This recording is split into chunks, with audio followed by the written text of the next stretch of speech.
Welcome to the Transfer Exchange Show. We are live. The Premier League title race is wide open, but no one wants to win it. They're treating it like it is hot potato. Chelsea, Liverpool, Man City, Arsenal. It's a struggle for me. It's a struggle for me. But they're still in there. They're still in there. They're still in there, mate. Just hanging on by a thread. Man United back to winning ways. In it? I'm sorry, I see what you're saying. You've got to notice the pause. Was that not a long enough pause? It was pause. Man United back to winning ways. Sorry, I'll go again. Ruben is getting a tune out of Manchester United that Ten Hag couldn't. What is he doing differently? I don't know, but there seems to be a different level of structure. Harry Maguire is looking like a different player, you could say. They are definitely doing well, but we've got Garth here to analyse not just that game, but he wants to talk about last week's match. No, that's a distant memory, bruv. Now, is it like that? Is it like that? Because the other day you were like, no, I still need to speak about that game the other day. You've got things to see, you know. No, that's gone. Football's a fickle mistress, mate. You know what I mean? Like, that's gone, bruv. Like, those bad feelings are gone now. I'm on the Amorim red and white army now, bro. You know. I didn't think he was on the. I didn't think he was against Amorim. I just thought you wanted to say about some of the players that you made. No, we don't. Yeah, we exactly. Do. We will get on that. In all seriousness, people do need to move on. All right. Let's get started. Obviously, we're better to start than the Manchester derby. Garth, Man United, you could call it a smash and grab, but a win's a win. 2-1 win. And Diallo gets the late winner and a lovely finish as well. I don't think there's been nothing said about Diallo's finish there. Run us through the game, Garth. 1-0 down, Man United get it in the end. What's your thoughts on the game?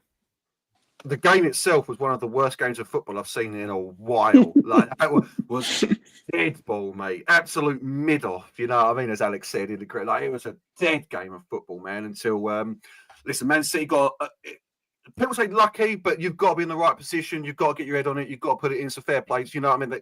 Gvardiol got in between two players there, so yeah, the deflection obviously was fortunate. Did they deserve it? Probably not in the grand scheme of things at that point, but no one deserved anything at that point. The fans deserved better at that point. And then after that, Man City weren't really, I wouldn't say in the ascendancy at all. End of the first half, it was still pretty tight. There was no action. I don't think Man United had a shot on target until like the 70th minute or something like that.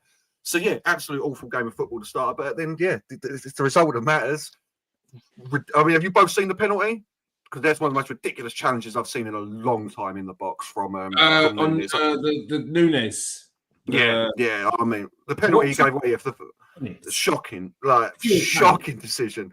Like, that's the last thing you can imagine if you're a gaffer, a manager, and you're struggling, 1 win in 10, you're in the Manchester derby at home, you're 1-0 up, 86 minutes, you're like, swish. That's a little bit of pressure. And then your player goes and does that. You must be wanting to cry on the touchline, you know what I mean? So, and then, yeah, Diallo, Ahmed, you know what I mean? Like, absolutely.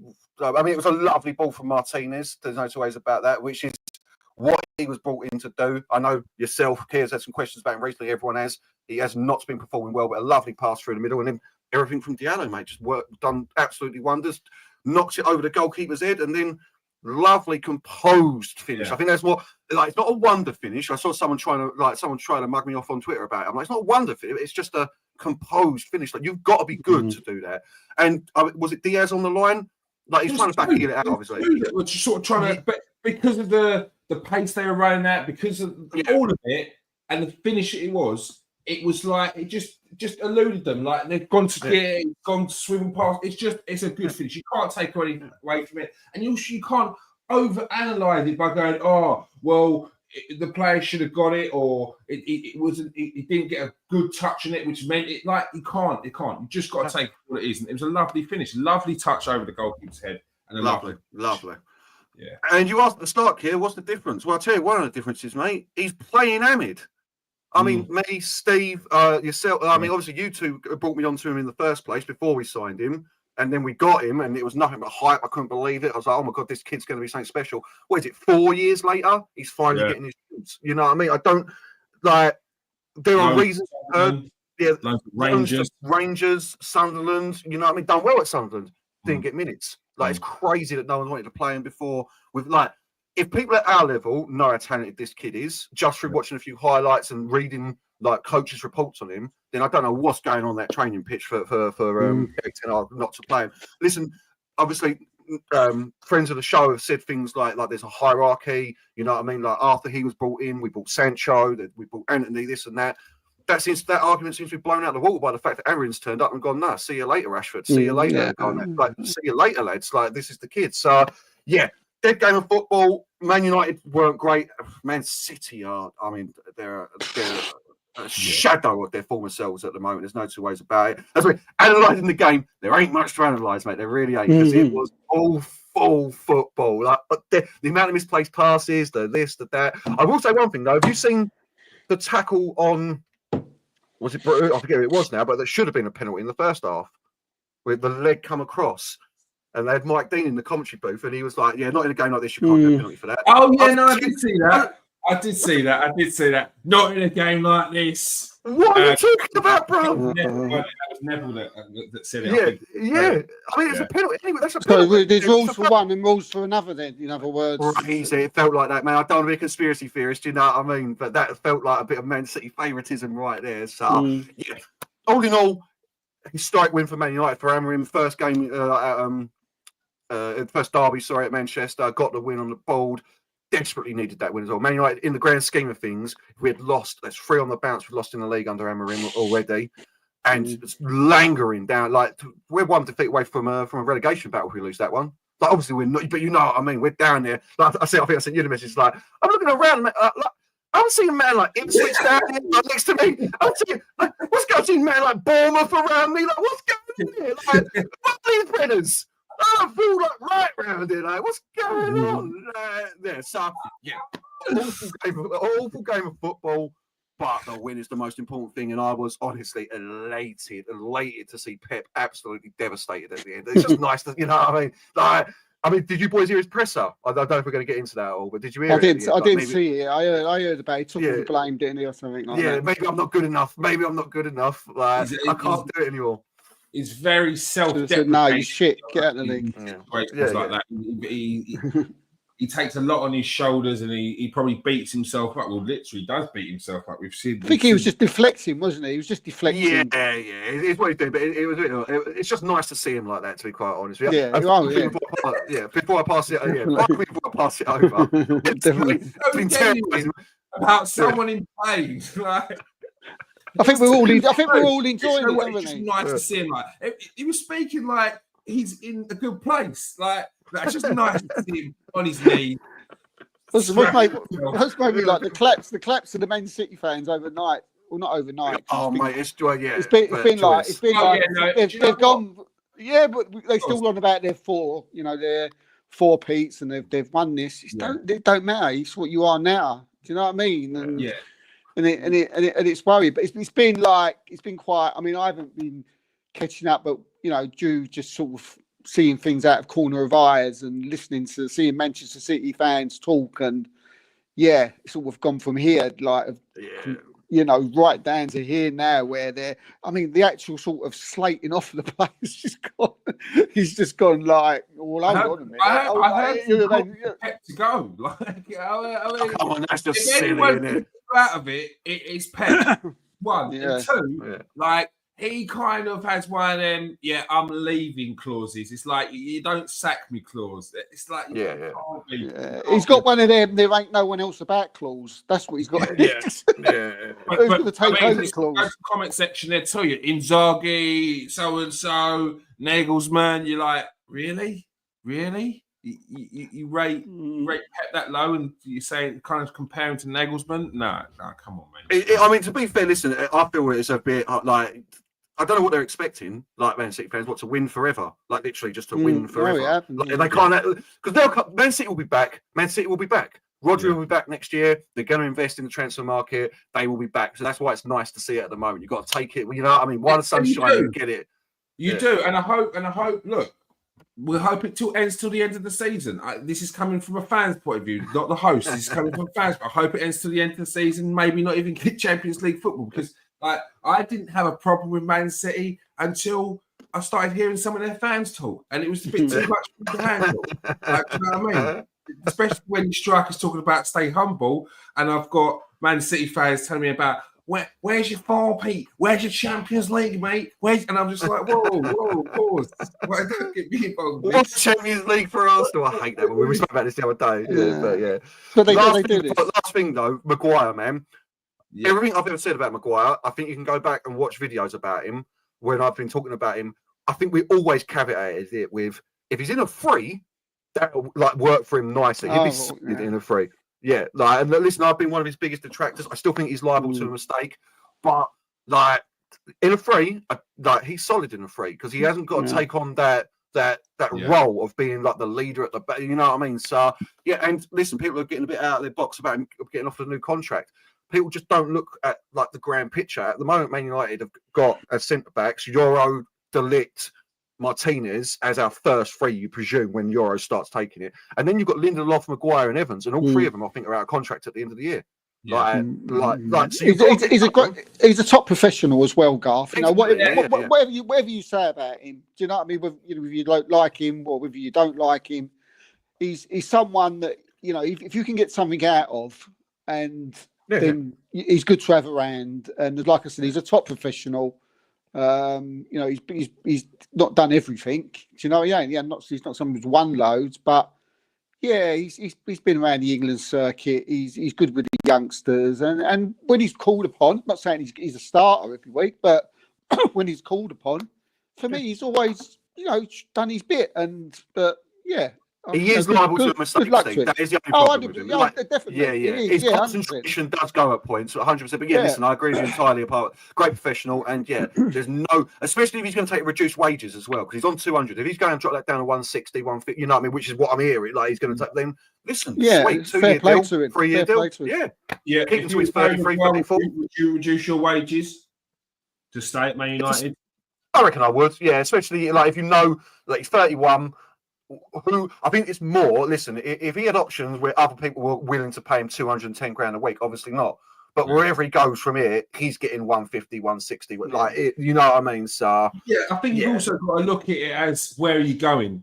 Like previously, the offers that came in, I think, were West Ham, and you're going down that route. Now, I'm not. This is no dig and nothing against West Ham, but you're going to a different world there. You're going to be busy every week. It's different.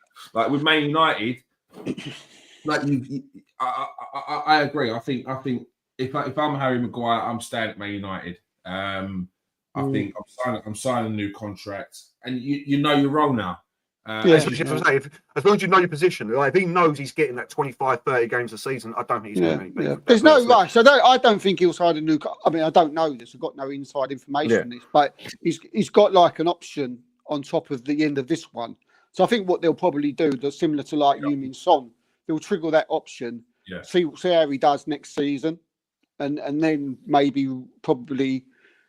do his contract next. Or they might, do it this season. Who knows? But they've got that option there, where they can just trigger it, and I'm sure Harry Maguire will be happy with that. And good luck to him. I like him. He's not everyone's cup of tea, but good professional, and good to have around. Yeah, and if you're playing it in the free, you need six centre backs essentially. Exactly. Exactly. You can't run up and four. If you're playing a different system, you need 6 centre backs, and you need that type especially. You've got your Martinez, you've got your Maswari who can play on one of the three. You've got to have your solid one in the middle as well. So look, I think it works. Kyle Walker, embarrassing. I could not bring this up. Walker not showing himself in at all, throwing himself to the floor. He's done, mate. He's finished. Exactly what I was about to say, Steve. We've seen Kyle Walker's slowly declining. We saw it in the Euros. I was one who's not a fan and was actually he was ended up in team of the tournament. I don't know what happened there. Did he? I think where them checks accidentally went to FIFA instead of his missus or mistress. I don't know what was going on there. Absolute joke. But we've seen that decline continue into this Premier League this season, all over the place, getting outpaced left, right, and centre, which was a big part of his game. Defensively, which was a big part of his game, just not there. And then throwing himself to the floor there, it's the end now. It's coming towards the end. It is the end. City fans called it a while ago. I don't actually remember on the show, mate. I was saying to you that sort of City fans who you take note of, not the idiot ones who just want someone out as soon as they have a bad game. There's people that have that go games, regular season ticket holders, and that they said that Walker was on his way out ages ago. And he was declining, and as you said, we see it in the Euros, and that he wasn't the same player, and this season, I mean, he's only probably in that side because Rico Lewis has now gone down injured. Because I think that his time of being like a top level. I mean, look, let's get it right. I mean, I find it hard in this moment to sort of give him any praise after, especially what he did on the weekend. By diving, but he has been, probably the greatest right back, in Premier League history. You can say that, but he's done that for top level, top 4, top 6. I can't see it. No one would buy him in the Premier League. Who in the top 6 now would take Kyle Walker? On. So probably could see him go abroad now. But but at the end of the day, he's been a great servant. But that was poor. That was poor the weekend. What he did, very poor. Yeah, very, very, very poor. It was embarrassing. Now on to Arsenal. Steve. Arsenal. No, you get back here. Get over here. Now we have to discuss. Arsenal start of the season in the Premier League title race, and people say it was over. A few games to go. Liverpool missed out on a game which was abandoned against Everton, where Arsenal had an opportunity to claw back points, and they didn't. That continued with the game against Everton and a 0-0 draw this weekend. Garth can't even show his face now. A 0-0 draw against Everton this weekend. Steve, what's going on with Arsenal? They seem to be. It's not for a lack of trying. If you look here, people will try and say that Arsenal are not playing very attacking football at all. But 13 shots, 5 shots on target, 77% possession. You always knew that an Everton team were not going to come to Arsenal to play, so it's something they should have been prepared for. And Sean, a manager who does seem to cause Mikel Arteta a few troubles in the past. Most standout one being a loss in that season where Arsenal were going for the title and they lost to Everton at Goodison Park. Nothing too clear cut created for Arsenal. All quite half chances in the shots around the area. I mean, you could probably say that Martin Odegaard probably had the best opportunity to put it in the back of the net and didn't take the chance. But why are Arsenal not creating chances for their forward players and their strikers? What's the issue there? I think it's just, you're talking about this game in one game in isolation, yeah? I think it's just a lack of form, mate. Look, first of all, let's give Everton credit, for the weekend, because they came to defend, and look, most teams do when they play Arsenal, and they done it very well. They come to stifle us, they come to stop us, and they did it, very, very, very well. And I don't blame Everton for doing that. It's up to Arsenal then to go and try and break them down.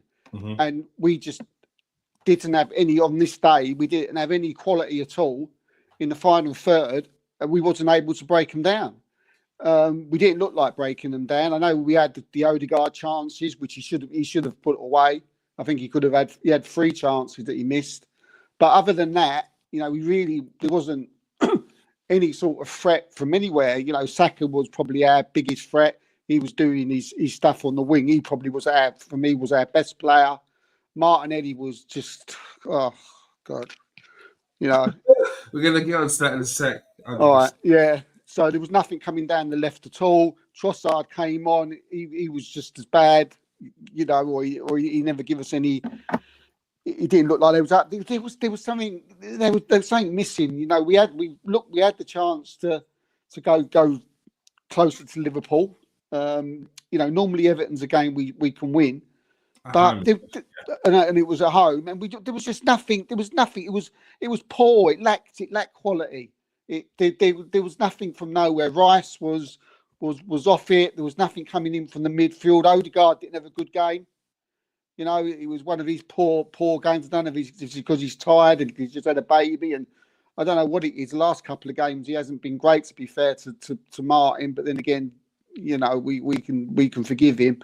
Defence really was nothing. You can't argue. All the defence was all. They never had nothing to do the whole game. Yeah. So that was never really a thing. Although people calling out defenders, and I couldn't work that one out. Yeah, it was a fight. It was a final third, mate.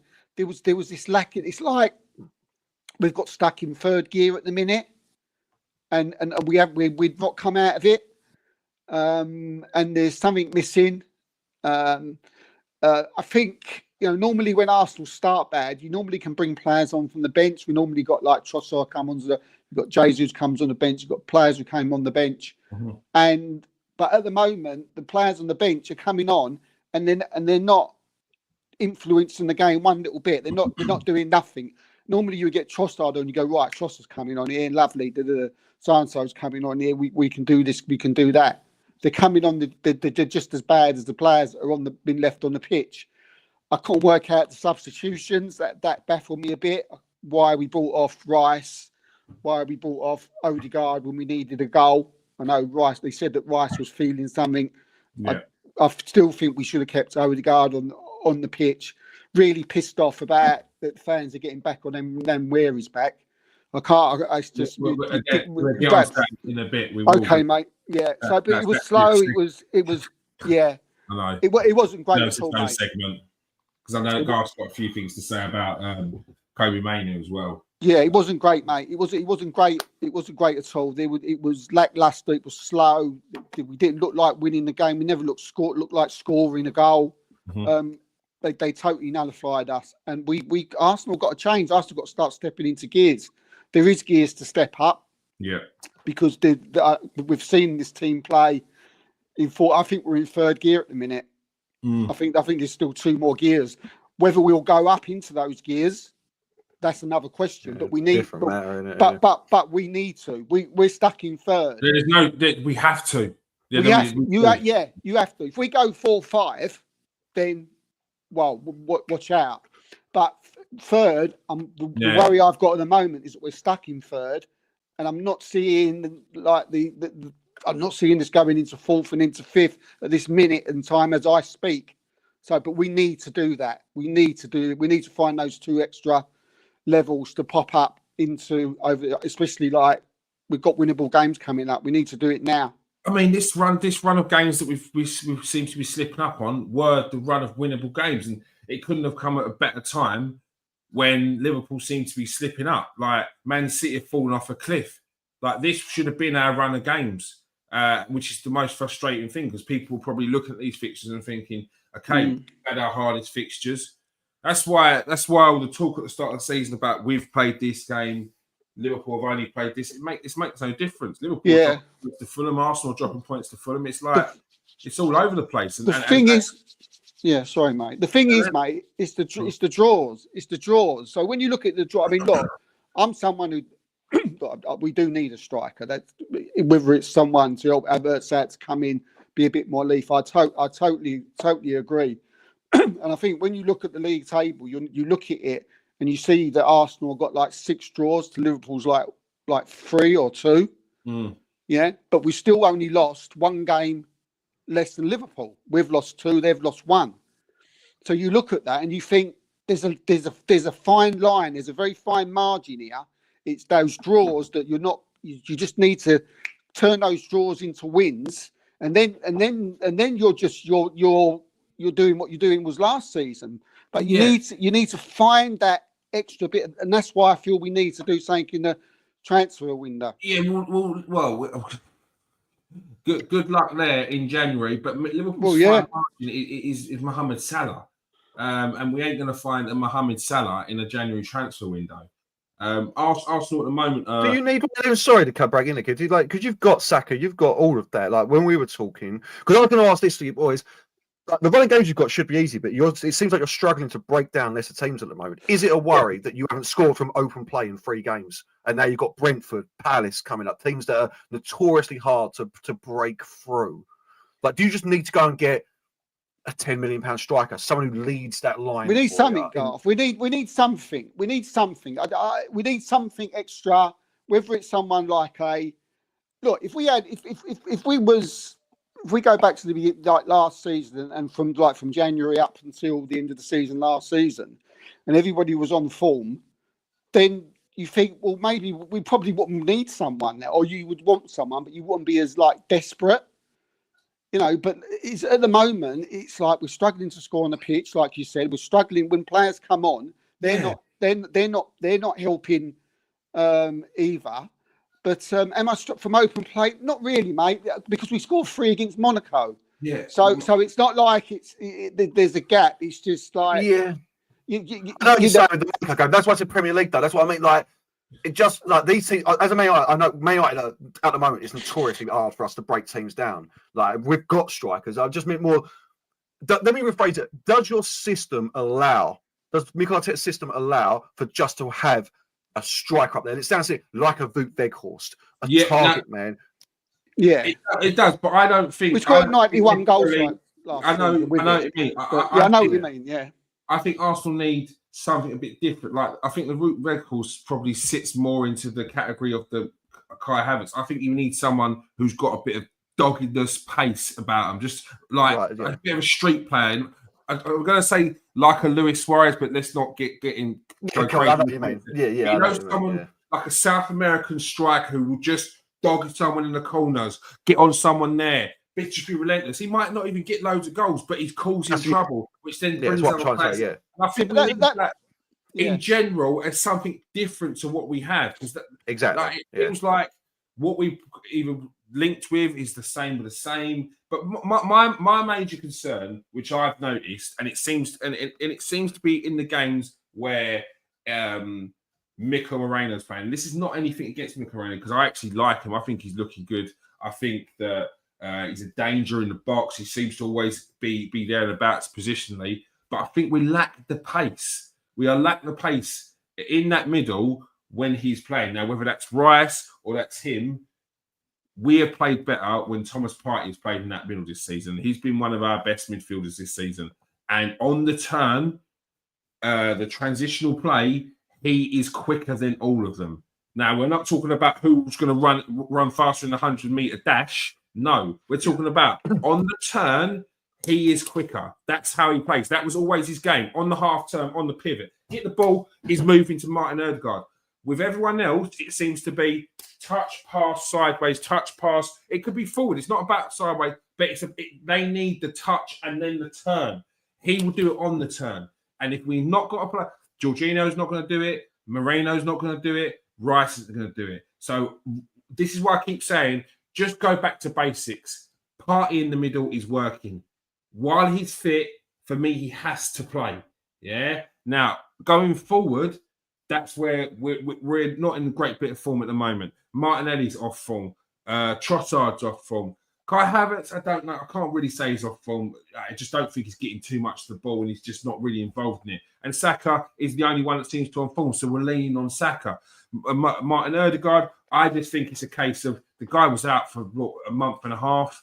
He came back, was on fire. This is the brick wall that he needs to get through. He's just having a little bit of a fitness crisis. He'll get back to match fitness in a week or so. Like his form does not concern me. He does need to start putting balls, the ball in the back of the net though. Like you're attacking midfielder for how brilliant he is. We saw a couple of seasons ago when he had that season where he was bagging goals as well as getting assists. He needs to get back on that again. He's a Dennis Bergkamp type man. He'll stay in training on his own and just find the kid, get him in goal, put him in the back of net, because he gets in so many good positions that has to be a part of his game now. That's his next development. It's getting the 15 assists and the 10 goals, because he's got it in his locker. It may seem crazy to say he's got 10 goals. That left side is a problem. That left side's been a problem, Keys. That left side that's a massive problem. We'll get on that now. That is a massive problem. But what my concern is, look, Martinelli's not been on form the way we want him to all season. He's been slightly better than last season, but that didn't take much. Trossard's not been on form. No. It's been very hit and miss for him. I don't know what it is. He doesn't seem quite happy, seem quite moody when he's coming on. I told you last week, mate. They're looking. Arsenal. Yeah, and I think he's one of these players who gets the ump easy, or someone. He gets wind. He gets wind of a bit of news that Arsenal are looking for a Leo or a Williams and like this, and he thinks, well, we know where's my next move. Where am I going? It's going to happen. You're at Arsenal. Like, transfer rumors are going to go around all the any big club you go at. You're going to have transfer rumors going to go there. Like, but I have sympathy for a bit why he is annoyed, because I would be as well when I've watched Martinelli on the wing stinking the place out, head down, not looking up, 100 miles an hour. And Mikel Arteta has pulled him up on this before. He's publicly said, and it wasn't throwing him under the bus. He was explaining to people why Martinelli wasn't playing, and that was because sometimes he does everything at 100 miles an hour, and sometimes just needs to get his head up and play. Yeah, he ain't been the same. 2 seasons on, and he's still doing the same thing. He ain't been the same since Xhaka left. Do you know that? But he can't rely on one player. No, I know, but do you know what? He comes across a little bit like that sometimes, Martinelli. If he's like a confidence player for me. He's someone like, if he's got confidence, if he's got the right players around him, giving him the balls in the right place and doing this and doing that, then he'll do confidence. At the moment, everyone's looking at him, right? Everyone's looking at him to his final ball's terrible. His final shot's been terrible. He's trying to do too much. He's like, and his confidence shot. And I don't know what Mikel Arteta's trying to do. He can't bring Jesus in because Jesus is just as bad. He's probably that striker you were referring to earlier when you were talking about the South American guy who comes on, who runs around, don't score many goals. But you see, he can't do it. He's gone. But I want the goal scoring bit. Like Jesus, Jesus, prime example of Jesus, against Monaco, I thought he was really good. But he doesn't come off. He comes off that game, and you can't talk about him being really good because he missed 2 1-on-1s. That's what we need him to do. And he won even all his chances because he had an opportunity to score again where he powered a puck into the goalkeeper. Bro, you got an assist. You was very, very good in that game. Getting the ball, coming into his own half, winning the ball, starting play, getting into the box. But, bro, you got to score those. You got to take 100%. Those chances. But I tell you what, though, kids, when I said the left down side, and people sort of go straight away to that. Martinelli, Trossard, they're not scoring, they're not assisting, but it's a lot more. That left-hand side, I mentioned Xhaka, the way he always used to help that left-hand side, right? You mentioned Mourinho. Does he do help Martinelli as much as what he does? Probably not. He's probably a different type of player to what Xhaka was. And another player, look, I don't, Arsenal fans are going to think I'm going to be able to go, and I don't know, used too much. Look, not Ethan then, Murray. Luis Skelly ain't ready. He's not.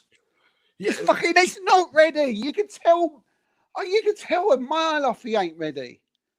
Do you know what I mean? And when people go and bring him in, get him in, bring him in, play him. Not yet. No, he played against Monaco, and Monaco are a team that he can play against. And this is not to take anything away from him. You can play against Monaco. You can play against some of these European teams. Yeah. But that's not his fault. That's not his fault. We miss Calafiori. But there's also Raheem Sterling. We've got Raheem Sterling in. Yeah. We ain't seen him. He's not come on in the last 7 games. What's he doing there if he ain't playing? Because clearly he ain't doing the bits. Because he will get you. Listen, bottom line, Sterling will get you goals. Of like, if you give him a good little run of games, Sterling is still. I know that he's been a bit derided recently. He ain't the same as he was 4 years ago. But listen, if you've got two misfiring wingers, like why you wouldn't throw him in and give him exactly. But for some reason, Garth, he's, you know, we're talking like what Kieran just said there. We're talking 7 games here. Do you know what I mean? Like you would have thought, like maybe 3, you'd see, considering the form of Trossard and Mike, that you would see Sterling get 30 minutes in 2 or 3 of those at least. Yeah, you're not seeing anything of him. So is he, that's the concern. We've got Sterling in. Oh, that's not costing us anything. We've got Sterling in, but what's the point in him being there? Trossard is not in good form at the moment. Martinelli's not in good form at the moment. Play Sterling. Give him a go. This needs to be something. It's not enough. And right now, we're seeing, because it's not as if Martinelli's not getting the ball. He's getting the ball, but it goes down dead ends, or his final pass is poor. Yeah.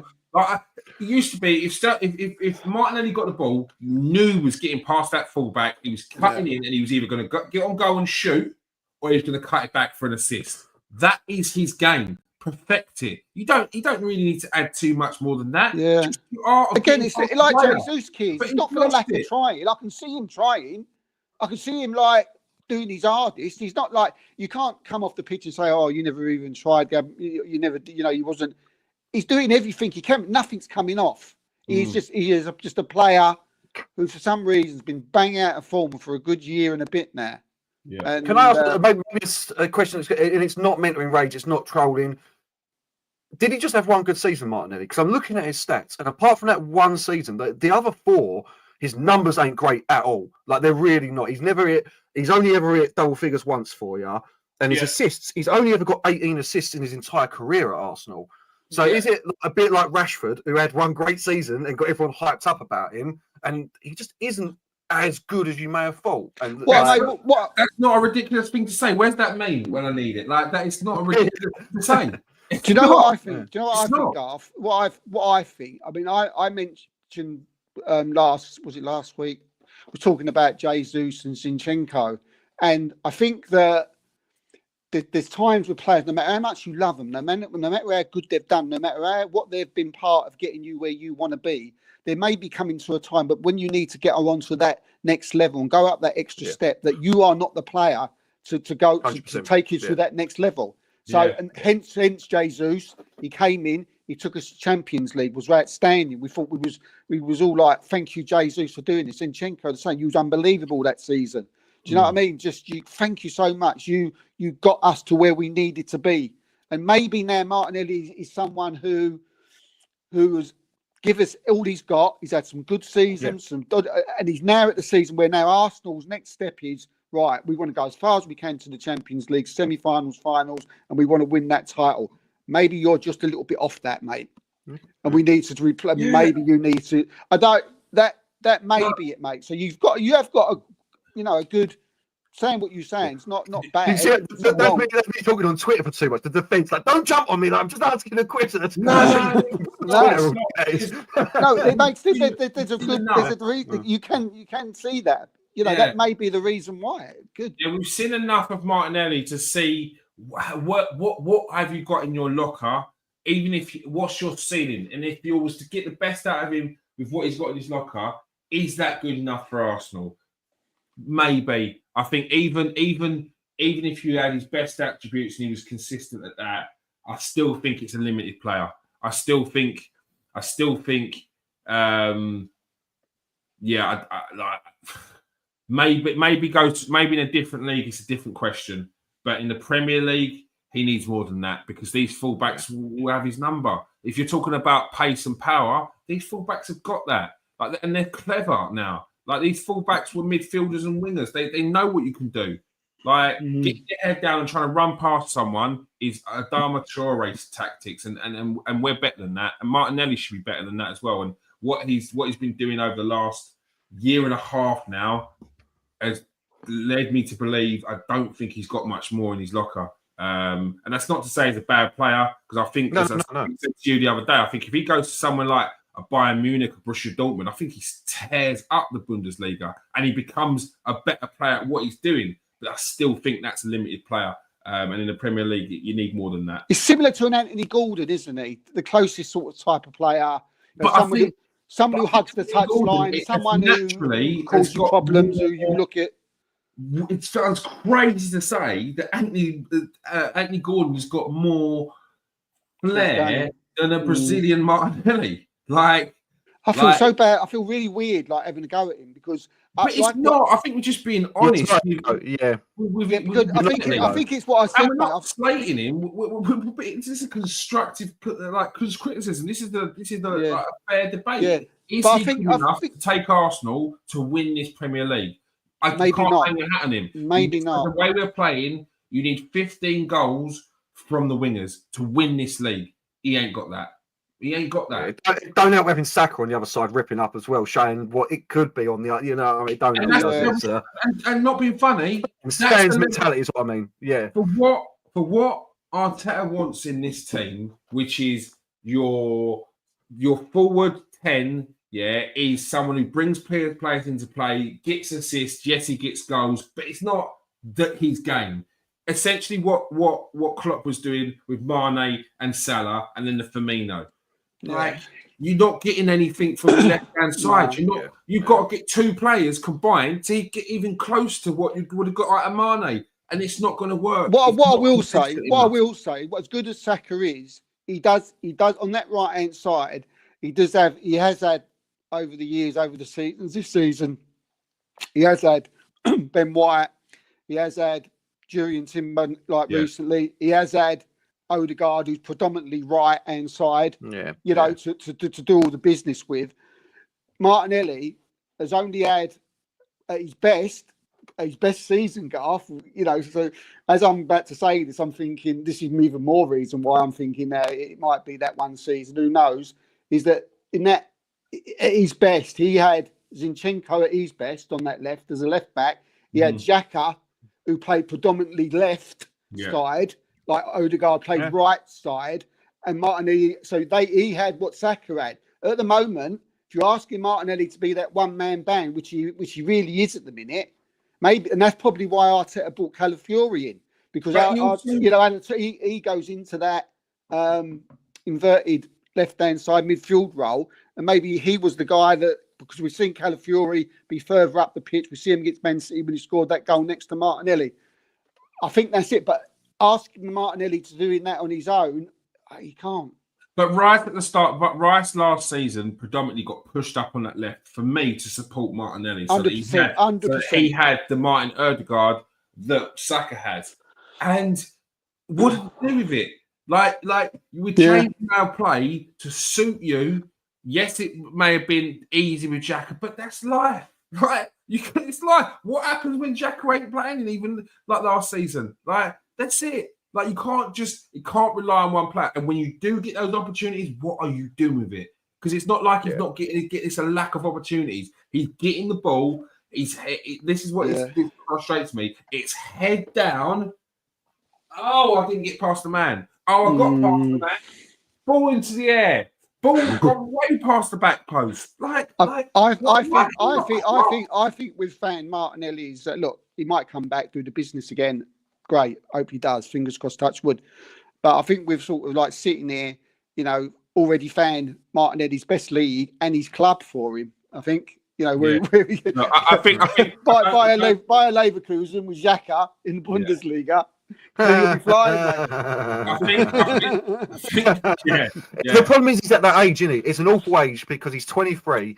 You've seen him do so well, so there's always that. Like I had this with Rashford for a couple of years at 25. I'm like, I know what you're saying, like you ain't playing well, but like we're talking about players done really well before, and he's young. I don't want to see him go somewhere else and then smash it up. No. You put it quite eloquently.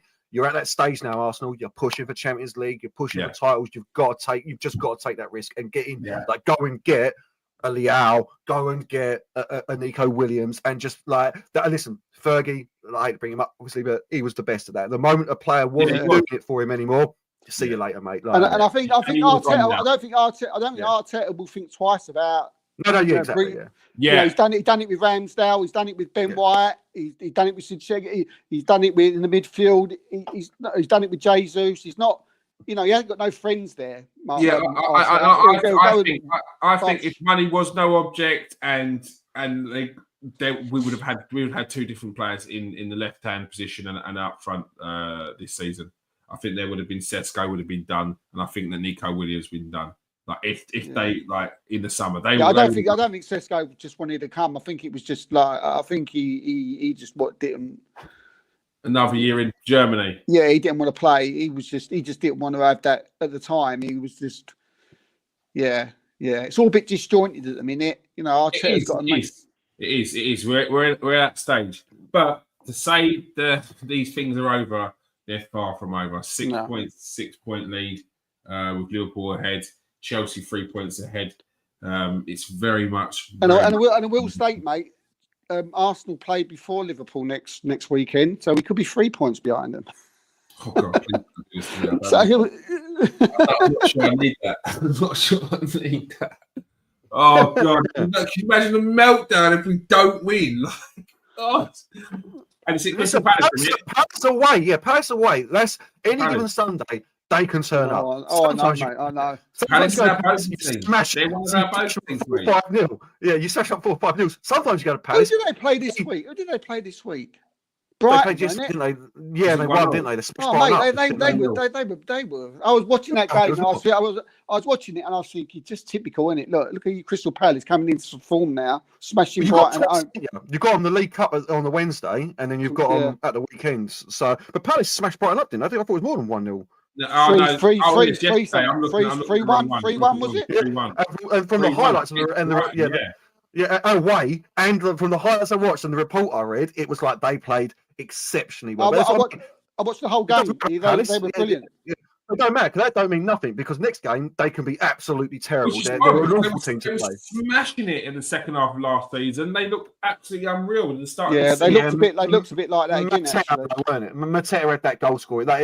This is the thing. If you have a goal score, if you've got a striker up front that is bagging goals for you, it just changes the dynamic for everything, don't it? So, and obviously, Elise as well was a difference. Elise was playing really well. So they had it going for him at one point. But yeah, listen, it's not easy. So it's the title race. I love this stage of the season. I love it. It's over. It's done. It's over. It's like the old cozy. Christmas Day, little New Year. Oh, mate. Honestly, the thing is, you're like, why are they saying it's over? Why are they saying it? And this is like 3 weeks ago. Why are they saying it's over? Since then, Arsenal have got like 1 point. Yeah. And and it's creeping on. They're like, and then people are like, well, this is the point. Arsenal can't get 90 points. Who in this league looks like they're going to get 90 points? No, the team in this league that looks like that as well. 90 points. Are you watching the game I'm watching? Like, what?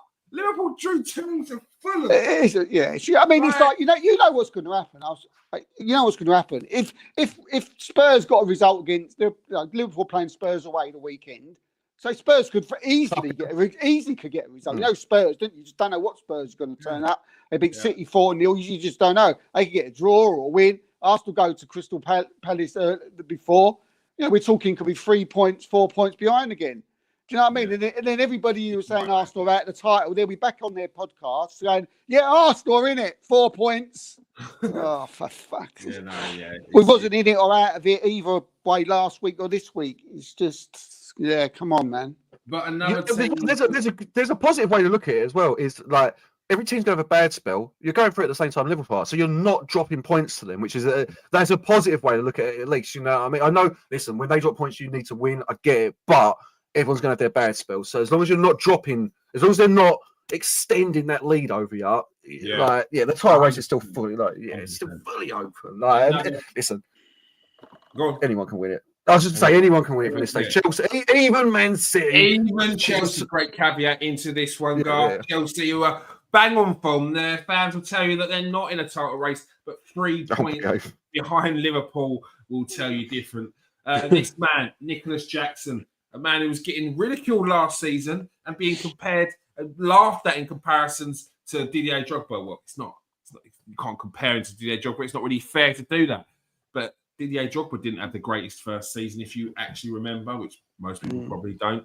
And Nicholas Jackson followed up his first season, which wasn't actually that bad, with a decent start to this second season. Consistently getting on the score sheet, and again, he did as well. They're getting a tune out of Maresca's getting a tune out of Jackson and Chelsea. Steve, they're looking a team that's bang on form at the moment.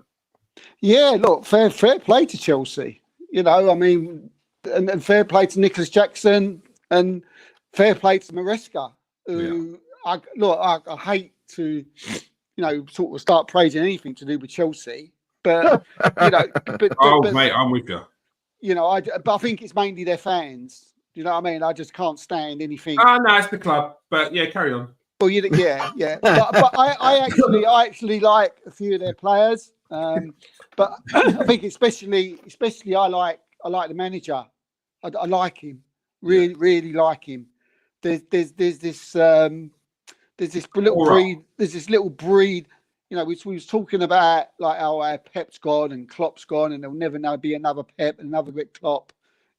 But I mean, it's a big if. But if there's, Maresca's coming into the Premier League now, and I really like what he's doing. I like what he's saying. Amorim's come in. I like what he's doing. I like what he's saying. Slot's come in. I like what he's doing. I like what he's saying. Arteta, obviously, my own manager. He's turned Arsenal from an absolute laughing stock into title challengers. They're all of the same crop, all of the same breed. And yeah, look, who knows in 5 years' time where these managers will be, lauded. But I like them all. None of them take any nonsense, and I love that. They say, look, you see my way or the highway. Maresca's coming. He's done that at Chelsea. I was a bit of bit of an attitude, but no, it's the same what Arteta did.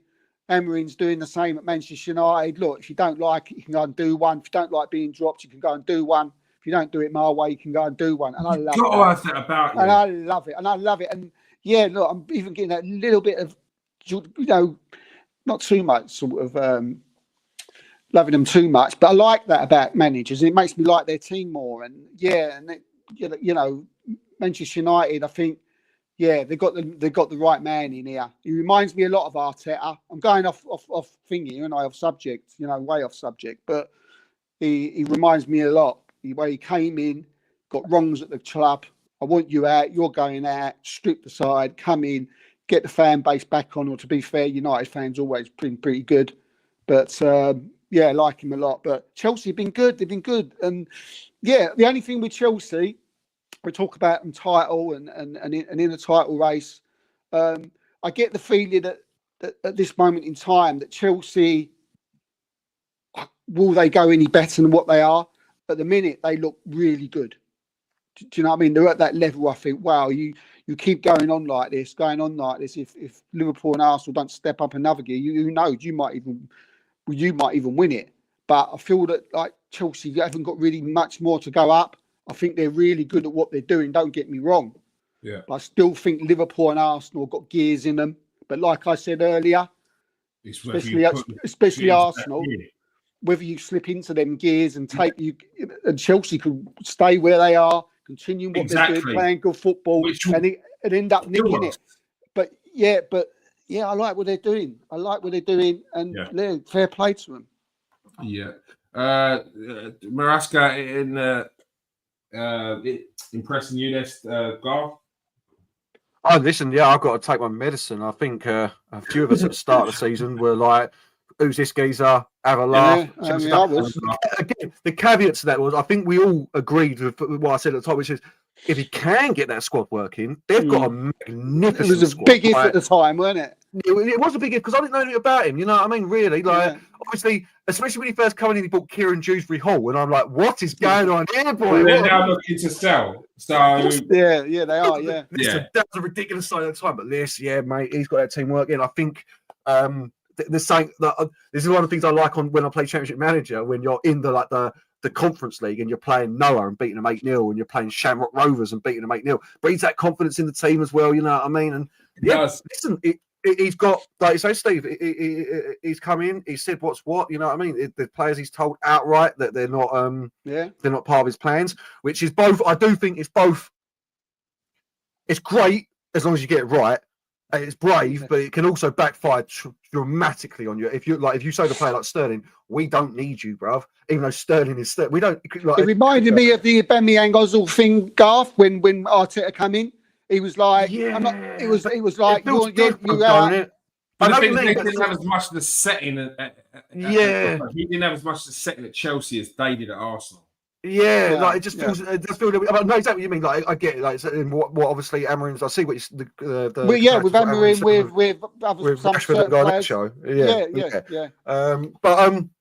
Yeah. I mean, you can't take nothing away from him. I hate Chelsea with a passion, obviously. Yeah. Like everyone, you know what I mean? Yeah, they started that buy your titles, you know what I mean? That Man City followed on with. But yeah, like, there's no. I'm looking for. Like, we're hoping here that they don't go up again. I know you're saying, Steve, maybe this is their level. If Todd Bowley, what he does, I mean, January's around the corner. Is he going to go out there and spend and drop another 200 million? So crazy, you know what I mean? Like, they're looking. Of course they are. Todd Bowley's collecting footballers like it's the Panini sticker book, mate. People laugh at him. But the reason why they can keep doing it is in 9-year contracts. Because of that, they can go 5 years. They can't do it for 5 years. And all the contracts they give contracts, they have to pay over 5 years. So what they're doing is they're selling hotels to themselves. I mean, it's all fair. It's all legit. It's legal. That will run out, though. That will run out. But listen, they've got a team now. It's very young. You know what I mean? They went out and bought some of the best youngsters about, and it's paying dividends to them. As much as I hate to say it, it hurts my soul because I was taking the mick out of them at the start of the season for it. You know what I mean? And it's reaping dividends for them now, isn't it? It's reaping the rewards. Yeah. A lot of their players, I mean, you know, the midfield's looking better now, aren't it? You know, Enzo's starting to click. They've got that. They've got Casado who's flying at the minute. They've got Enzo who's now starting to play and look like something. Lavia's getting minutes now, isn't he? You just took the word. You took the words right out of me, mate. No, mate. But you're right. Lavia is probably he's the one that's holding it all together. So and then they've got those quick, fast players with Jackson. You know, not really massive names, are they? They've got Jackson on one side, Menduki, but then they've got Palmer. They've got Neto, who now seems to have they went out and bought all of the players that were there soon to be superstars, didn't they? You know, that level. Because even Jackson, like I was saying to you yesterday, Kilday, before, like it was Villarreal, weren't he? He was doing bits at Villarreal. His name, like, they weren't known, but they were players that all had futures, and they went out and got them all. So listen, like, I hate to say fair play to them because it ain't, because no one else can do what they do with that money. But it ain't fair. Fair play to the players, the club, players and the manager, the fans. I don't care, but fair play to the players because they're turning on, and fair play to Mark Cucurella because he gets his pelters. He had his pelters last season when he joined, or when he had his pelters when he joined Chelsea because he wasn't very good. But the second half of last season, especially, he turned it on. The Euros, he was the best left back at the Euros, and he's carried that on. And fair play to him because he's defending better. And he came in with a goal yesterday as well. So yeah. Still that Strella he's drinking, you know what I mean? Keeping him going. Yeah. Strella. And Michael Corella, Strella. It's enough of this loving with Chelsea. I was just about to say, can we stop in Chelsea? It's about there. It's about there. So I've had enough. We'll talk about Arsenal, Man United. Do you know what I mean? And Liverpool, to be fair to them. Do you know what I mean? Chelsea, Man City. You know, the all clubs. Do you know what I mean? Came in, you know, try and like con the system and all that. Yeah. Try.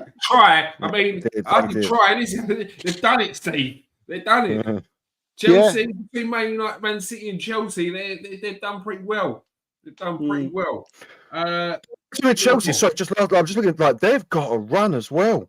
Like, apart from Man City, they haven't got a tough team. Like Everton away, Fulham at home, obviously direct. Still Ipswich, Palace, Morecambe in the cup, Bournemouth, Wolves, City, West Ham, Brighton, and then Villa. And then until the 15th... fancy him all gets all them. West Ham getting a new manager, City turn up. Yeah, they could build up some steam. Palace on form. Palace on form. Morecambe, don't discount Morecambe. You know, yeah, but it's not going to be the Chelsea first team that's playing, is it? It's going to be their C team. Not quite the Europa Conference League team, but the in-between team. The bench riders, the João Felixes and the like the other international players they've got on their bench and in their reserves. Imagine having João Felix as a backup player. It's disgraceful anyway. Forgot about him, yeah.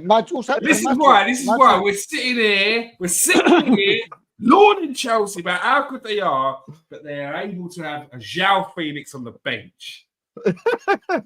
I don't know if that's much to say, really.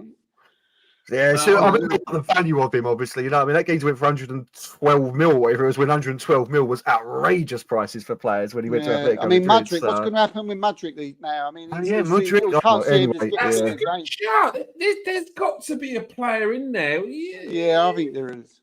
You'd be interested in taking him, Steve? Or do you think Arsenal need to push forward for the Nico Williams and stop messing around? Well, we wanted him. We just wanted him about 40 million less than what Chelsea paid for him. Yeah. But which I think we turned out that we got that one right, didn't we? But he's a player in there. Whether is he that player who can take us on to the come on and push us? I don't know. He's shown it yet, has he? There's a lot of work. There's work that needs doing with him, and I don't think we're in a position right now to be getting a player in that needs work. I think we need to. There must be a player in there. There's just there. There's just on the cusp of being something special. We saw Nico Williams in high pressure situations, clutch moments in the Euros that he could be that guy. And if we're going to replace Martinelli, I think we need to get much better. I don't think it's a case of this guy could be better. It needs to be this guy is better. Established, guaranteed players coming in 100%. Yeah. There's a long way to go. Do you know what I mean? Chelsea could fall off a cliff. I mean, look at Barcelona. Look at Barcelona. They've won in their last 5 games, league games. Steve, in all honesty, the choices are not good. Yeah. But if either one could win the league, would it be Chelsea or Liverpool? It's not Man City, is it? I think we can discount them, can't we? No, but I'm talking about if one of them. No, you're right. Yeah. Is it Chelsea or is it Liverpool? It's got to be Liverpool, mate, isn't it? For anybody, I suppose. Is it Slot in his first season or is it Maresca in his first season coming from the Championship? Yeah, I don't think you lift that one down. Your boys got slated. Yeah, but Slot came into when Arteta came into Arsenal in his first season. He weren't winning. He weren't challenging for 3 years, and everybody in football knew that. Slot has came into a team that's ready, isn't he? Do you know what I mean? There's a bit, but there is a slight difference. But I get your point. But Slot came into like a Salah, a Van Dijk, a Trent. You know what I mean? Football fans don't care about nuances, mate. But I'll tell you that 5 years. Are you talking about context? This what? Come on, mate. That's like football fans would want to hear your excuses. That's what I mean. Sometimes excuses. That's it. I'm not allowed to really come out and say what I want to say sometimes on Twitter. You know, I'm not just told I'm not allowed to. What was that? But sometimes I go out there and I'll explain it to some people in sort of very articulately on this, that, and the other, and they can just imagine them reading it, going, that's not a bollocks, mate. We're talking about shit. Get him out, mate. You ain't nothing. You don't know. 750 mil, FC. I think we said I've just spent 300 words there articulating you in a perfect way, and I know you can't argue against that. They will come out with, but you're shit, mate. You don't know what you're talking about. You know that. Fucking waste of time that was. Corner FC. Right, come on. You know what you are. Right, on to Liverpool. And Diego Jota saves Liverpool rushes. That is not Liverpool winning the game. That is, in fact, Liverpool drawing the game. You'll be surprised by that sort of celebration. But those things happen when you are coming from behind and you manage to grab yourself a point. in the like beforehand, you would not celebrate like that. But in the moment, of course, you're going to celebrate that. Just remember that, people. They're not celebrating the draw, celebrating not lose. There's a difference. It's a difference. Just remember it's silly to be picking on that as well. Down to 10 men, 4 minutes to go. They're top of the league with the title on the line. You know, not on the line. That's when we heard, but they're the four runners for the title. Like, of course, you're going to go insane. You want the point. Yes, you want the point, and that's exactly how you should be. Exactly how you should be. So just remember, people, when it happens, that's the sort of that's the sort of elation you're going to get in those moments. So yeah, but Liverpool managed to get a 2-2 draw.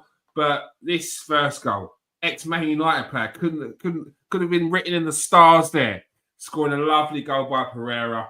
That was the pre-season. That's what we used to call in the pre-season Pirlo, didn't we? Andreas Pereira. Yeah, it was. He was absolutely. Fulham's his level. But in pre-season, he was banging, like chipping balls from 40 yards over the goalkeeper's head, spraying past him over the pitch. Come first day of the season, give him a game. You're like, was he there? Did he actually start? We're playing. His AI is a problem. Like, no, but it's one of them things. He's probably one of those players that probably trains throughout the summer, and he's got a little bit of a head start every summer while everyone's slamming down pints and partying in Club Tropicana and all that. It's 9 o'clock. It's a little late. 10 past, mate. Put 55p today, did we? 55p. Yes. I like it, mate. I like it. It's Christmas, mate. We have to put in extra at Christmas. Get more use. Get tree lights off, Steve. That's it, yeah. He's a good player. Honestly, he is a good player. And a mid-table team, it'd be good for any mid-table team, like Man United right now. Like, you know what I mean? They're doing well for them, though, aren't they? They are doing well. They are doing well. So you look at clubs like Everton, where he sacked Silva, said he wasn't good enough. He comes to Everton, comes to Fulham, gets a bit of time because he's also had them moments where Fulham look like they're not doing bits, and then he's pulled it back. Sometimes you just got to give the manager time, and it's reaping its rewards. A little bit of consistency gets the team that he wants over a few seasons, and he's doing a good job. But Liverpool managed to get that 1-1 draw, which could be important in that race for the title. Very, very important. This Christmas period is important, isn't it? Yeah, this is why I said we need to be looking at the league at the end of Christmas. This Christmas period is a busy period. Teams could drop points. Teams can just go on some ridiculous runs. It's a big time of every season. And you get the injuries. You get the injuries now as well because of the congested fixture schedule. But that point, just quickly on that point again, like that's them sort of points, man. They're the ones that take you to winning titles because you're elated, you're uplifted now. Like you know that you can come back from being down. You know what I mean? Like it's such a different draw than the 0-0 that you boys had. It's a different type of draw. It's completely 100%. Different. But Keys, what would have happened, right? Or is it just me because I'm like bitter? What would have happened if that was Arsenal and Fulham? We did that. Celebrated that. Do you think the narrative would have been the same way? Oh well, great, Liverpool, great point at home, come back, got a point. We'd get slaughtered, wouldn't we? Yeah, you're not allowed to celebrate. We get slaughtered. Again, it is a nuance, though, bruv, isn't it? If you're in the position Liverpool in, I don't know, but you're not allowed to celebrate. You're Arsenal fans. Like the media don't allow. I mean, need to get over that. Like, the point, really. Getting the point at home to Fulham. We need to take on a bit more of a Millwall stance, Steve. Do you know what I mean? No one likes us. But we have heart, and we seem to care too much about what other people think. We need to not care. We need to not turn up the shithousery another notch. Like I'm all for that mural of Nicholas Jovic. Did you see how rattled people were about that? And bro, that was top class shithousery. If you don't think it is, you are crazy. All the other people that are on that wall, it's all players. The only reason why he's been put up there is because we've been called Corner FC, Stoke FC, so we bought into it. Yeah. And this is what I love. I love it. And And that's what it was there for. This is what I love about some football fans, isn't it? It was put up there specifically for you lot to get upset about, and you all fell for it immediately. Like, because I wouldn't be surprised if they paint over it tomorrow. I wouldn't be surprised if it turns out that it's not even up there. It's just it's an AI thing that they've done. You know, I thought it was AI as well. Like a transfer. Yeah, literally. And you did a video, didn't you, Keir, on your channel, didn't on TikTok, didn't you? But of the clips of people, it's embarrassing. Shame on FC. Hey, lad, you seen this, lad? Set Peacock, lad. They are all for it. That's what I'm all for. I'm all for that. Yeah. Honestly, I may moan about us being called bottlers, but look, someone else out there is enjoying it. Someone's getting. But I'll tell you what, Garth, here's a question for you. I mean, like, if who would you rather, like Arsenal, Man United, and Liverpool to win? Do you have a preference? Oh no, obviously. Yeah, Man United, obviously, right? I think you meant Man City, didn't you? Did I say Man United? Yeah. Let's not change the argument there. The question, Steve. It's Chelsea or Liverpool. Okay, Chelsea or Liverpool. Listen, obviously I don't want Liverpool winning it, so it's Chelsea. I can't have Liverpool winning it because they equal ours as well, even though I do want to get into that one day about how it is a different trophy, the Premier League, to the First Division. It is a different competition. Oh, yeah, no, I've said that. I've said that. But anyway, I've said that. If it's the freeze, Steve, and it pains me to say it, mate, because I hate Chelsea. If it was anyone other than Chelsea, I'd say them. But yeah, I want Arsenal to win it out of the three, as much as I hate Arsenal as well. Like, but I've always had the begrudging respect for Arsenal, as Keir knows, as you know. Like, I have the respect for you. I come up in that Wenger-Fergie period. But yeah, if it's Chelsea, Liverpool, same here. Yeah, if it's Chelsea, Liverpool, it has to be Chelsea. You're gonna get stick from whoever from whatever area. I mean, luckily, I blocked Forest in fourth. I'm just saying, Forest can win it. Come on, Forest, take yourself back up. All Champions League winners. Come on, Forest. And the last segment for the show before we leave, we saw some tool. Look, people dig me out for getting personal, but he's a tool. Because if you're talking about having a pop or having a go at a 17-year-old and treating him the same way you would a seasoned professional or seasoned a grown man, if that's how you get your kicks, mate, then you're an idiot. I'm getting personal because 17 is a child, yeah. And this is why me and Garth spoke for hours about it, about how we don't want these youngsters being propelled into the limelight and being made as first team starters week in, week out, just because of a bit of form or some highlights that you've seen from the youth academy. Because that's what most people see. They see some under 21s and youth, and they hear a thing, and they're like, next thing you know, future Ballon d'Or winner. It's like, slow your roll, calm down. And in England, we are very guilty of doing it, putting these players on a pedestal. But we've seen it many, many a time that there's only one way once they're put on that pedestal. That is they create stories and narratives, and they drag them through the mill. It's horrible. We've seen it before, and only the toughest come out of it.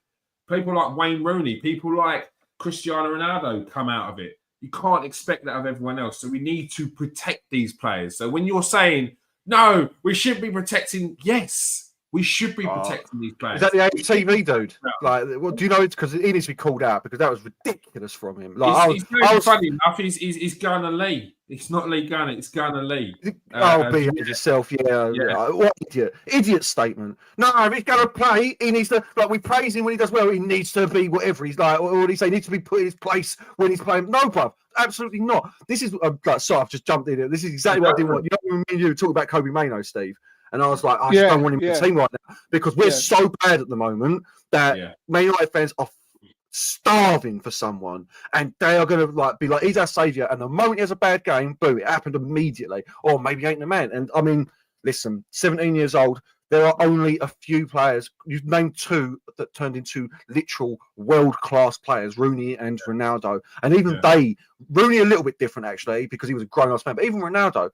Like, he played, people he played 35 games in the first season. Yeah, off the bench. It wasn't like, and he was getting kicked from pillar to post, and he was slowly introduced. You can't expect, they're playing grown-ass men as well. Like, you can't expect them, anyway, they can't expect them to be just ripping up from 17, unless you've got Messi, and you haven't. He's a really good player. he's going to be a really good player. This is what I was about to say with Lewis Skelly. You're talking about. So, like, they're young. Let them grow into their position. Players may not even be in some position in 4 or 5 years. Like, you know what I mean? And while he might change, he may go a little bit more forward. He probably won't. May come a little deeper. But you've got to let them grow into the position. Got to let them grow. Form. Yeah, like behave yourself. For grown ass men. You know, I mean, this isn't some 15-year-old on Twitter who ain't got no knowledge. He's meant to understand football. This geezer to be saying they don't understand shit, mate. Yeah, exactly. They don't understand. They don't understand. They all what like people like us who follow the game, who enjoy talking about the game in the way that we talk about it. We're all football people, and this is why we hate these people. This is why we hate these podcasts. This is why we hate these people that go on it. You know, it's no coincidence. I was speaking about it today with someone. It's no coincidence, right, that none of these people, right, get employed by anybody to go and write football, right? Because they're fucking stupid. They're thick. They're stupid. No one would ever employ them to say, go and write a story. Go and tell me about that player. Give me your reason. Give me your because they'd fall apart. They'd collapse in a heap. They're absolutely clueless. Hence, what they do, they all go and join things like AFTV and talk a load of arse on there. And I hate to say it, kids. It's Arsenal fans are the worst at it. I mean, they are. Look, I'm an Arsenal fan myself, right? And look, there's plenty of good ones, and I only talk to people in my circle who I think obviously talk to, you know, like who talk sense. You know, Melvin's one. We know Simon Lester's another. I know many who are good Arsenal fans, but these people I just can't, you know, just don't can't give the time of day to. And it is, mate, and Arsenal fans are the worst. They do it all the time.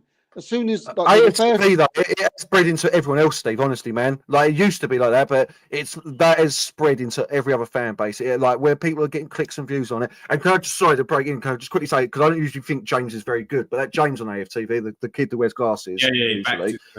Fair play to him because he fronted that geezer and was like, he didn't say it like you. I never actually see this. I only heard so it's crazy, man. Yeah, it's crazy. He fronted him and was like, no, you're chatting shit, bro. Yes, he thought he was. He, look, there's a lot of people that feel like they're saying things that people don't want to say, but like so they talk as if they're saying on people's behalf. No, we need to do this. We need to. No.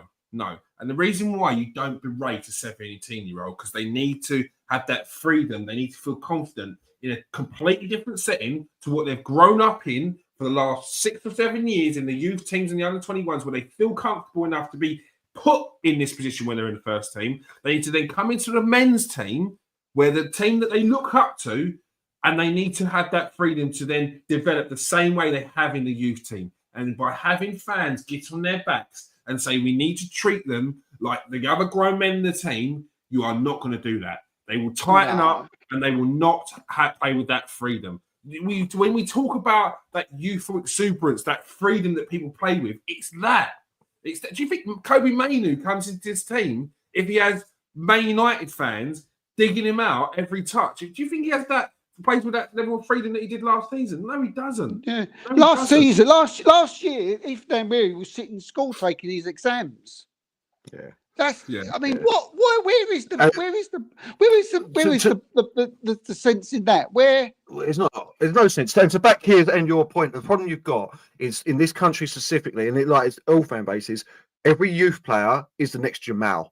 And it's like, no. Jamal is the special one. And you get one of those a generation, maybe two. Yeah. And as good as what I'm saying, as good as Mainoo is, as good as Nwari, like we don't know if they're going to be that level yet. We don't know anything can happen. A devastating injury doesn't, you know what I mean? And lots of like they're not that. Jamal's the special one, the one of one. Like, and these players, you've got. On that, Garth, that's what winds me up because people like. So I put out that video, and look, most of the people, 99% of the people are sane, and they go, no, I'm saying, right, well said. You get this idiot who'll jump in, and it just feels like it's another kid who's learning from these other idiots, and they say, well, Wilshere was doing it from that age, so-and-so was doing it from that age. Well, excuse me, mate. Well, if you're going to come to me, come to me with facts. Wilshere wasn't playing consistently at 17. Don't pretend he was, because he wasn't. Far from it. Yeah, he wasn't in that Arsenal first team, a consistent starter. Different levels. Well, we weren't challenging for titles then, wasn't we? As a 17-year-old. Wasn't we? Exactly. People want to talk about Messi, Rooney. Like you can't throw them names in with everything. Yeah. But even with Rooney and Messi, just to like make it even more ridiculous, they come into like top sides with world-class players in it, and then where he's coming into a side who's the Messi's debut is well documented. It was the one where Ronaldinho teed him up for that goal. Yeah, he played 7 games that season at 17. 7 games that season he played. The following season, he played 17 games, which tells you he wasn't a starter. He wasn't week in, week out. They played him. They developed him. That's what you do with youth players. At 18, you'll get double figures games. Once you get to 19, if you're good enough and you're still there, boom. If you're still that player that's developed well, then you start to get starts. That's by 19 and 20 is when you're making a claim on the team, not 17 and 16. That's.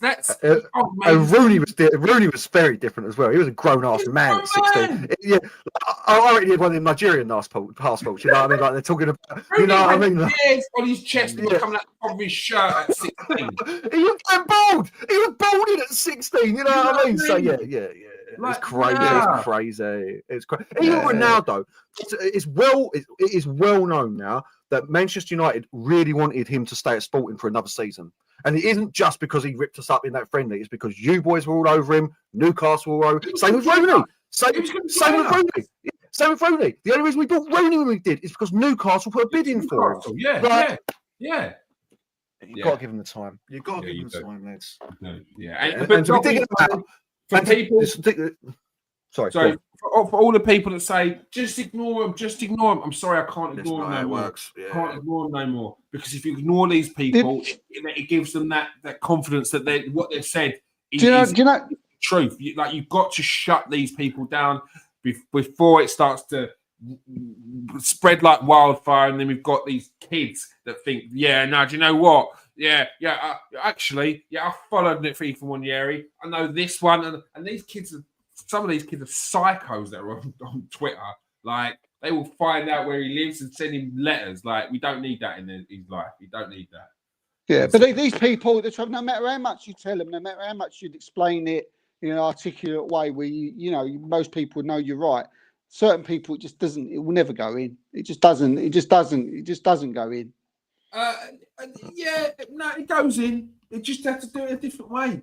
Like, I was nice before, I won't be nice next time. That's how it works. Like there's plenty of ways to flog a horse, mate. Like, it's like I'd go a different direction. And enjoy it, people, as well. Enjoy watching your young players grow. 100%. Enjoy it. Enjoy watching them get better season by season. Enjoy their progression. This, 100%. Like I said, like, if you're expecting a 17 or 18-year-old to just burst in and bust it apart, then either you've got the next best thing, or you're living in a fucking dream. I mean, we all get upset watching our clubs, don't we? We all get, of course, yeah. But at the end of the day, you've got to enjoy football, haven't you? Yeah. Do you know what I mean? Enjoy your players, enjoy what you're doing. Enjoy your progress of your team. Enjoy the fact that these people on AFTV. Do you know what I mean? This guy, whoever he is, and the saying about lead judges and Odegaard, which is something else I haven't seen. Yeah, he blew a gasket as well in the post-match, yeah. But, just like 5 years ago, we were a fucking laughing stock. Do you know what I mean? We were taking the piss. We were the biggest banter club in the history of football. Mate, I had Brighton fans. Why why can't they just enjoy what's happening at the minute? Yeah. Whether we win the league or not, whether we draw against Everton, we're at the top. We're in the Champions League. We've got good players. Do yourself a favour, Gunnar Lee, whatever you do. Just enjoy it. Get yourself a life and grow up. Look. Do you know what I mean? Yeah, look, and that's a fair message there at the end. Like, that is, because I'm seeing a lot of people that are talking down and outs. They're like proper, like, depressed, Turkish. Like, come on, man. Like, every time I don't follow you, but the clips always seem to end up on my page. I'm seeing, like, I don't know how they get on there. I don't know how they pop up. It's the end of the world that we drew against Everton. like we're still in the Champions League. We're in the quarterfinal of the Carabao Cup this week. We're in the FA Cup. We're still in. We're well within reach of this league. It's not over. Now, you may feel like it's over. You may have done your septic peg routine and predicted what Arsenal are going to win, or who's going to get what points. And at the end of the day, Liverpool get 92 points. Arsenal can't reach. Shut up. He was asked like about should Arteta leave? Should the conversation be if he should leave at the end of the season if we ain't won anything? And I think he said something like on the lines of that this is going way back now before I actually blocked his channel. You know, I went on a serial block about a month ago. But he was saying that, we'll talk at the end of the season. If we ain't won nothing, then maybe he should be moved on. I just don't get it. I don't understand how these people who claim to be football people can come up with these ridiculous who they're going to get. You know, who they're going to come in. Yeah, but we've been 5 years now. Yeah, it took us 2.5 years to get to a Team 2 challenge. So really, it hasn't been 5 years, has it? Do you know what I mean? We've been challenging for titles for 2 years and 2.5 years. But who are you going to bring in? The greatest side the league's ever seen, basically, as well. Yeah. The thing that I get is that people go, Inzaghi. And I'm like, what? Not being funny. Inzaghi was in the Champions League final like last season before. Yeah. He just won the Italian League for the second or third year in a row. Why is he going to come to Arsenal to do this build? Like, not just that. It's not just that. It's, people don't think about the teams. It's a very different system he plays. Like what's happening with Aaron right now. Like we're struggling at the moment because we don't have the personnel that he needs for his system. Inzaghi comes in. Ted's built the team that works for him, and all of a sudden it's like, no, I need this, I need that. You know what I mean? Like, and why he don't get played anymore because it isn't what he wants. Like, so his progression's gone. Yeah, think about. Really thinking the long term when you're saying stuff like this, you know what I mean? Like, I mean, with Man United, it's the same. I really, I know not everybody will agree with me, but I really think the Amarin's doing coming in there to what Arteta came in. I think he should be given a slim Kate Amarin. I think he should be looked at the same as Arteta when he came in, because I'm looking at the two jobs and I'm seeing them very similar. Yeah, teams that needs to be ripped apart to pieces, right? The culture of the club's probably got to be changed. Changing rooms got the thing has got to be changed. Certain players who think that they're automatic starters have got to be moved on. Players have got to be come in. There's a mirror of a situation. For me, 2.5 years, 2.5 years time. What Amarin does next year or year after, let him build for 2 years. Let him Steve, the only thing I'll say though on that, mate, I agree because I said that about Tenag as well. I said this to Kit. Man United's a different beast, man. It's crazy. Our fans are so entitled. No Man United manager has got a 3-year window to build, and it's crazy that I'm saying it. And I don't agree with it. But I agree with you. I agree with you. I agree with you entirely. But it won't happen, man. Because if you look at it, like it's going to take him. Say it takes him 2 years to get to build his team. To build his team, get his own team, get it right. Another 2 years to start challenging. And then you think, right, now I've got my own team. Now I can start with playing my way, get my way. And then it starts again. Do you know what I mean? You get rid of him after United fans, if that's the way you think. Like, you know, after 2 years and you've built your team, but you still haven't won nothing, you haven't challenged, for instance, what are you going to do? You're going to go and start again? It doesn't make no sense. It's about taking a step and looking at it and seeing if there is progression. If there's progression in Man United, they're in the Champions League. And then I know what Man United are. You'd be crazy. Like, Man United are biggest. You've got to look at it differently to how football has been for the last 10, 15 years. You can't. 100%. It can't be like 100%. Last one of Man United fans here. Man United fans, if you're listening, look at our recent history. Van Gaal wasn't good enough. Top 4 in an FA Cup, out the door. 100%. Mourinho wasn't good enough. League Cup, FA Cup, and a Europa. Was it FA Cup as well? League Cup, Europa League, top 4. Out the door. Tenag, listen, his league form weren't good enough. I agree with you, but he weren't good enough. 2 trophies out the door. Ole Gunnar Solskjaer, Europa League final, got us in the top 4 twice. Out the door. With the recent history, should show you that this isn't working. Give the man some time. Let him build, like Steve's saying. Give him the couple of years. Look, if we finish 8th, 7th, 9th, 10th, That's the pain we've got to sit through because of 11 years of mismanagement. Yeah, 100%. Like what you said there, this season has to be a clean slate. Like it has to be. Maybe, as I say, maybe this season, maybe next season. Yeah, it doesn't. If this team is in an absolute mess by the end of the season, no. But if you're watching what he's done now already and watching how the things are changing, then you're like, do what you've got to do. Just make sure we don't get relegated. You've only got to listen to the way he talks. You've only got to listen to the way he talks. You've only got to listen to the way his body language, his body language in interviews, his body like what he says, little snippets of stuff that he says. Little things he puts into his press conference that not everybody catch, but people like us who are football people will catch. And you think, right, I like that. See what he's doing. See where he's going. Yeah. Okay, well, and one thing I will say, Ineos, people are sort of saying, yes, no. We don't know what the thing. Maybe Dan Ashworth wanted Ten Hag to stay. That's why he went. We don't know the ins and outs of it. But ideally, this is Ineos' first manager, so maybe they've got a different way of looking at things, and maybe they will give him the time. That's a fair shout. Yeah, it's a fair shout. That is a fair shout. Right. And just on the difference of the team, someone drops into my comments section and said, about sacking Arteta, and he said, Real Madrid and Chelsea. Oh yeah, but that's how they've done. And this is what I mean. This is a prime. Chelsea could win the league, but if they get knocked out in the quarterfinals of the Champions League, they're sacking their manager. It's crazy, Chelsea. Come on. Clubs are different. Stop looking at your neighbour's wife and getting jealous. All right, don't work like that. Don't work like that. All right. Grass isn't always greener, people. It ain't. And Real Madrid, people. I'm not Arsenal, not Real Madrid. All right. So is that what you think? Go and support Real Madrid. Go and support. I've said it to my mates. You keep on talking about Chelsea, what Chelsea are doing. Go and support Chelsea because Arsenal have never been a Chelsea. So I don't know what you're getting wrapped up in and feeling like Chelsea's model is what Arsenal's model, and you're seeing what they do. It's not the case, and you should know that as an Arsenal fan. The clubs are different. And Chelsea and Real Madrid, particularly Real Madrid, are a business. They're a business. They're not a football club like you know it.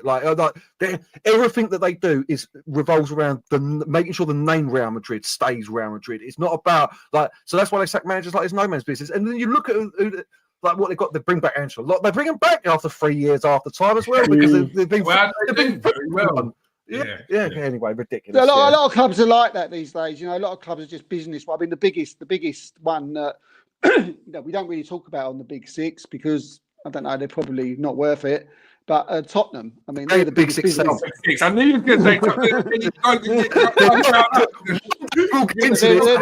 They're the big. They're not worried about concerts and Formula One and go-karts underneath the stadium. You're going to bite at that one. I think the Spurs are called a top 6 team. That's one 9. They never won anything. They've never won anything ever. And then somehow they're in the conversation with the big boys. Get out of here, lads. I will wish them a Merry Christmas though, because they've entertained me no end, over the festive period so far.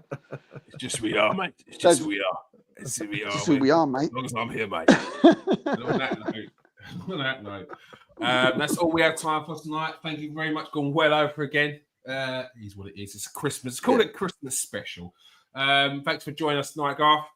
Love that. It's got Santa Claus. Scrooge, but your face is not saying Scrooge. So yeah. Well, listen, I've got the belly now. I just need to get the grey beard. I'm trying to grow it in, but I've still got a beard like a 15-year-old. It doesn't seem to want to come. So is that Man United on the front? Oh, it's got Man United. Yeah. That's right. Yeah. I thought you was going to give us a little bit of rendition of 5 Cantonars, or is it the festive edition next Monday? I don't know. Maybe you can sort of save it till then. Yeah, that is the best Christmas chant. That is the best one. What is the date next Monday? The date 23rd. Yeah, so we have got a show. Yeah. I feel like we should do the Barkersman on the 23rd. Yeah, it's a good shout. We'll do it. Yeah, it's a great shout. We'll do the Barkersman next Christmas week. special.